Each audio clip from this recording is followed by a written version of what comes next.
Yo, this is the Scarcity Studios YouTube channel. Please don't forget to like, comment, share and subscribe. And our sponsors are Alpha Claims and Hire Birmingham, the leading and best accident management company. Get a replacement car anywhere in 1 hour. I really appreciate you joining me, and these stories are international, but they are connected to the UK because the guns and drugs were destined for the UK at some point.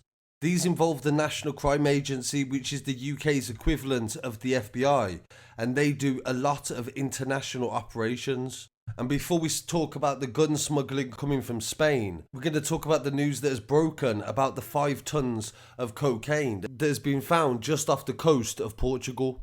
They estimate its street value to be 200 million euros, and it's the largest ever seizure, and it has been recovered from a sailing vessel in the Atlantic Ocean. The 5.2 ton haul was the result of an intelligence-led international operation coordinated for the Maritime Analysis and Operations Centre for Narcotics that's in Lisbon, and supported by the National Crime Agency in the UK, International Liaison Officer Network, and also an aviation and military intervention cell. They said they acted on intelligence which profiles and monitors sailing vessels that are likely to be involved in cocaine trafficking. The 79-foot sailing yacht that was called the G-Siro was intercepted by the Portuguese Navy approximately 200 miles southwest off the coast of Portugal on Saturday the 16th of October. It was taken to a naval base in Lisbon, and 3 men on board have been arrested by Portuguese police and remain in custody.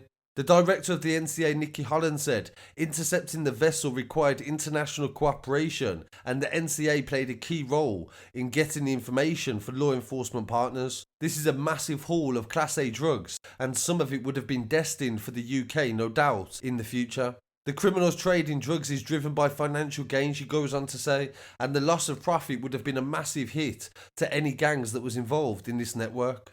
She also says that it's a high priority for the NCA to build successes from source countries and prevent the drug supply from reaching the United Kingdom. There are currently 300 NCA-led investigations that are ongoing involving Class A drugs in the UK and abroad.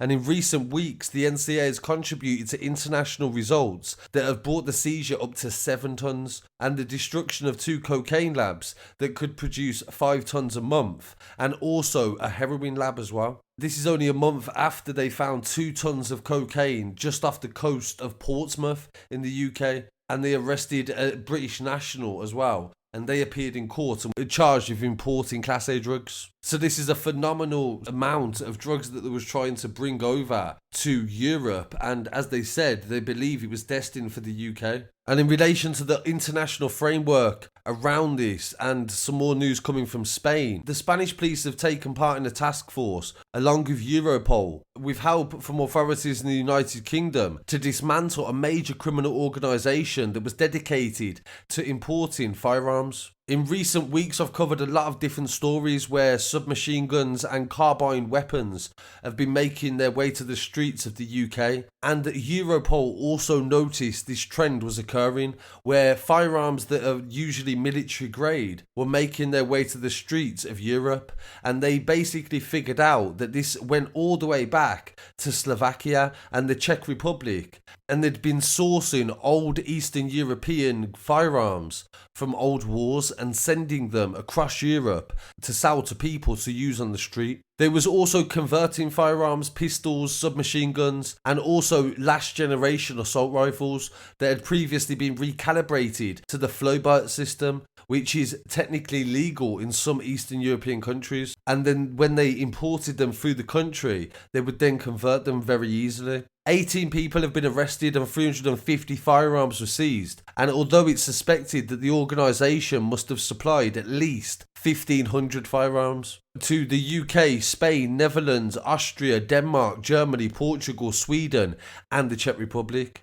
The investigation has been ongoing for a year, and they noticed that different countries were receiving massive amounts of these firearms that was unusual to the amount of traffic that they expected most of the time. The operational task force was formed to combat organised crime gangs and to try to intercept these trafficking gangs before they managed to send the guns around the world. They also worked in collaboration with officers from Madrid and Malaga and the central body, and it was possible to identify the driver driver of vehicles that was importing the firearms into the country.